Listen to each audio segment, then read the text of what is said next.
አክብሮታዊ ሰላምታችን በያላችሁበት ይድረሳችሁ ውድ የጂኤምኤን ቴሌቪዥን ተመልካቾቻችን እንደምን አመሻችሁ።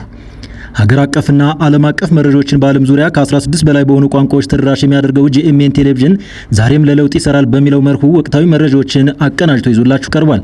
ላይክ፣ ሼር፣ ሰብስክራይብ በማድረግ ቤተሰብ ሁኑ እያልኩ አርዕስቶቹን እንሆም። ግሎባል ስታቲስቲክስ ዋየር በአፍሪካ አህጉር ውስጥ የተሻለና ጥራት ያለው የከተማ መንገድ መሰረተ ልማት ያላቸው ከተሞች ደረጃ ይፋ የተደረገ ሲሆን የደቡብ አፍሪካዋ ኬፕ ታውንና የኢትዮጵያ መዲና አዲስ አበባ የዝርዝሩን ቀዳሚ ቦታዎች ይዘዋል።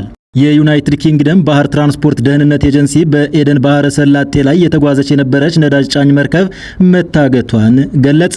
እነዚህና መሰል አጫጭር ጉዳዮችን እያደረስን ቆይታ እናደርጋለን። እስከ ፍጻሜው ቆይታችሁ ትከታተሉ ዘንድ ጋብዘናል።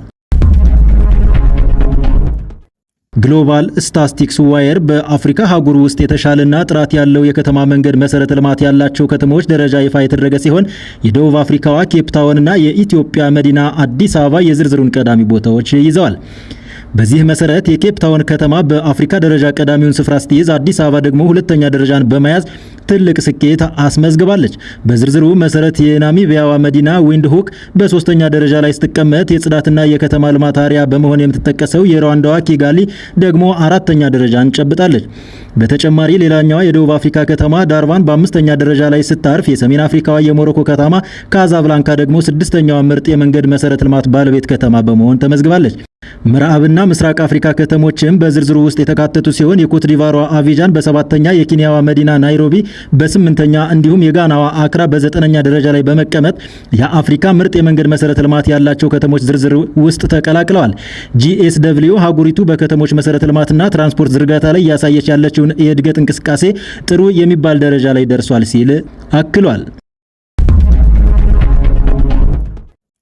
የዩናይትድ ኪንግደም ባህር ትራንስፖርት ደህንነት ኤጀንሲ በኤደን ባህረ ሰላጤ ላይ የተጓዘች የነበረች ነዳጅ ጫኝ መርከብ መታገቷን ገለጸ።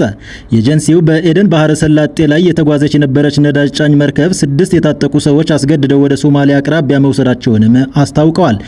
ኤጀንሲው በኤክስ ገጹ ላይ ባወጣው መግለጫ መርከቧ ላይ 6 የታጠቁ ሰዎች ተሳፍረው ወደ ሶማሊያ እየወሰዷት መሆኑን ማረጋገጫ ደርሶናል ብሏል።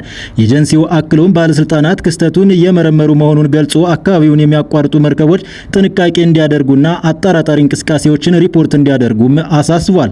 መርከቧን ያገቱት ቡድኖች እነማን እንደሆኑ እስካሁን ድረስ የታወቀ ነገር የለም ሲልም አክሏል።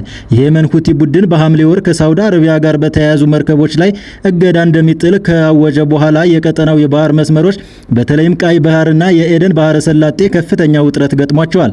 ሳውዲ አረቢያ በኋላ በባብ አልማንደብ ወሽመጥ ውስጥ የመርከብ እንቅስቃሴ ነጻነትን ለመጠበቅ በሚል የባህር ኃይል ጥምረት መመስረቷን አስታውቃለች። ጥምረቱ አሜሪካን፣ የመን፣ ኩዌትን፣ ኦማንና ዮርዳኖስ፣ ሱዳንን፣ ሞሮኮን፣ ማልዲቭስንና ባንግላዴሽና ኒውዚላንድን ያካትታል።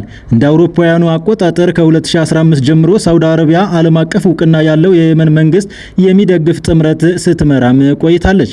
ኢራን ደግሞ ከ2014 ጀምሮ ዋና ከተማዋን ከነአን ጨምሮ በርካታ የአገሪቱ ከተሞችን የተቆጣጠሩትን ሁቲዎችን በመደገፍ ትከሰሳለች። እንደ አውሮፓውያን አቆጣጠር ከ2008 እስከ 2018 ድረስ በሶማሊያ የባህር ዳርቻ የባህር ላይ ውንብድና በስፋት ተስተውሎ ነበር። በ2023 መጨረሻ አካባቢ በቀጠናው የጸጥታ ውጥረት ሲሰፋ የባህር ላይ ውንብድና እንደገናም ጀምሯል።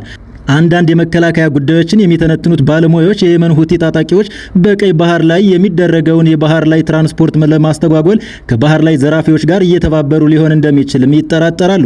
ኢራን አሜሪካ በሆርሙዝ የባህር ወሽመጥ ላይ በጣለችው የባህር ላይ እገዳ ምላሽ ለመስጠት እንዲህ አይነት እርምጃን እንደምትወስድ አስጠንቅቃ ነበር።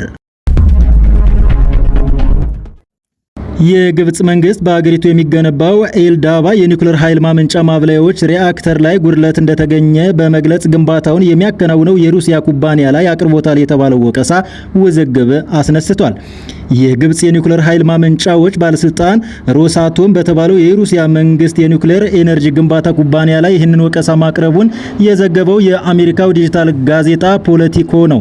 በግብጹ ባለስልጣን መስሪያ ቤት ተጽፏል የተባለ ምስጢራዊ ደብዳቤና ሌሎች ውስጣዊ ሰነዶች በፖለቲኮ ዘገባ ላይ ተጠቅሷል። የግብጽ የኒውክሌር ኃይል ማመንጫዎች ባለስልጣን ያልተጠናቀቁ የኒውክሌር ማብላያዎች ግንባታ ላይ ጉድለት እንደተገኘ እንዲሁም የኒውክሌር ደህንነት አሰራር ላይ ጥሰት መፈጸሙን በመጥቀስ ኩባንያውን እንደከሰሰ ዘገባው ያመላክታል። ከዚህ ዘገባ የይፋ መሆን በኋላ መግለጫ ያወጣው የግብፁ ተቆጣጣሪ መስሪያ ቤት ዘገባው ስለ ፕሮጀክቱ ትክክለኛና ሚዛናዊ ያልሆነ ምስል እንዳቀረበ በመጥቀስ አስተባብሏል። ግንባታው እየተከናወነ ያለው ዓለም አቀፍ የኒውክሌር ደህንነት መስፈርቶችን በተከተለ መልኩ እንደሆነም ገልጿል። ክሱ ቀርቦበታል የተባለው ሮሳቶም በበኩሉ ተጽፏል በተባለው ደብዳቤ ላይ የተጠቀሱት ክሶች በፕሮጀክቱ የኮንትራት ቴክኒካልና የቁጥጥር አሰራሮች የተረጋገጡ እንዳልሆኑ በመግለጽ ለፖለቲኮ ምላሽ ሰጥቷል። ኤልዳቫ የኒውክሌር ኃይል ማመንጫ በግብጽ ሰሜናዊ የባህር ዳርቻ እየተገነባ ያለው የኤልዳቫ የአገሪቱ የመጀመሪያው የኒውክሌር ኃይል ማመንጫ ነው። ግንባታው ሲጠናቀቅ በአጠቃላይ 4800 ሜጋዋት ኃይል የማመንጨት አቅም ይኖረዋል። የኤልዳቫ ፕሮጀክት በአሁኑ ሰዓት የዓለም ግዙፍ የኒውክሌር ኃይል ማመንጫ ግንባታ እንደሆነ የግብፁ ባለስልጣናት መስሪያ ቤት ባወጣው መግለጫ ጠቅሷል። ግብጽ ይህንን የኒውክሌር ኃይል ማመንጫ እየገነባች ያለችው ከሩሲያ መንግስት ጋር በፈረመችው ስምምነት አማካኝነት ነው። ማመንጫው የሩሲያ ዲዛይን የሆኑ 4 VVER 1200 ማብላያዎችም ይኖሩታል። ላይቤሪያ በሚቀጥለው አንድ ዓመት ውስጥ አሜሪካ ከምታባራቸው የውጭ ዜጎች ውስጥ እስከ 1200 የሚደርሱትን ለመቀበል ከአሜሪካ አስተዳደር ጋር ስምምነት ላይ ደረሰች። የሀገሪቱ የማስታወቂያ ሚኒስቴር ጄሮሊን ሜክፒያ እንደገለጹት የመጀመሪያው የ20 ሰዎች ቡድን ሐሙስ ዕለት ወደ ላይቤሪያ ይገባል። እነዚህ ስደተኞች በአገሪቱ እንደ እንግዳ የሚታዩ ሲሆን ላይቤሪያ ሲደርሱ ወደ ፈለጉት ቦታ የመሄድ ወይም የጥገኝነት ጥያቄ የማቅረብ መብት ይኖራቸዋል። ሚኒስቴሩ አያይዘውም ከአሜሪካ ከሚባረሩት ሰዎች መካከል ወንጀለኞችም ሆነ ክስ የተመሰረተባቸው ግለሰቦች እንደሌሉበት አረጋግጠዋል ሲል ቢቢሲ ዘግቧል። ይህ ስምምነት ፕሬዝዳንት ዶናልድ ትራምፕ ህገወጥ ባሏቸው ስደተኞች ላይ ከሚወስዷቸው አጽንዖት የተሰጣቸው እርምጃዎች አንዱ ነው። እንደ ጋና፣ ኢኳቶሪያል ጊኒ፣ ኢስዋቲኒ፣ ዲሞክራቲክ ሪፐብሊክ ኮንጎና ሴራሊዮን ያሉ ሌሎች በርካታ የአፍሪካ ሀገራትም ተመሳሳይ ስምምነቶችን መፈረማቸው ታውቋል። ይሁን እንጂ የመብት ተሟጋች ቡድኖች ስምምነቶቹ ግልጽነት የጎደላቸው መሆናቸውን በመጥቀስ ስደተኞቹ ተቀባይ ሀገር ከደረሱ በኋላ ዳግም ወደ ሀገራቸው እንዲመለሱ ይደረጋሉ በማለት ውግዘትና ትችት እያሰሙ ይገኛሉ። ክቡራትና ክቡራን የጂኤምኤን ቴሌቪዥን ተመልካቾቻችን ከጂኤምኤን ቴሌቪዥን ለዕለተ ሐሙስ የያዝናቸው መረጃዎች የእስካሁኖቹ ይመስሉ ነበር። በቀጣይ መረጃ በሌላ ቪዲዮ ተመልሰን እስከምንገናኝ ድረስ በያላችሁበት ሰላም ሁኑ።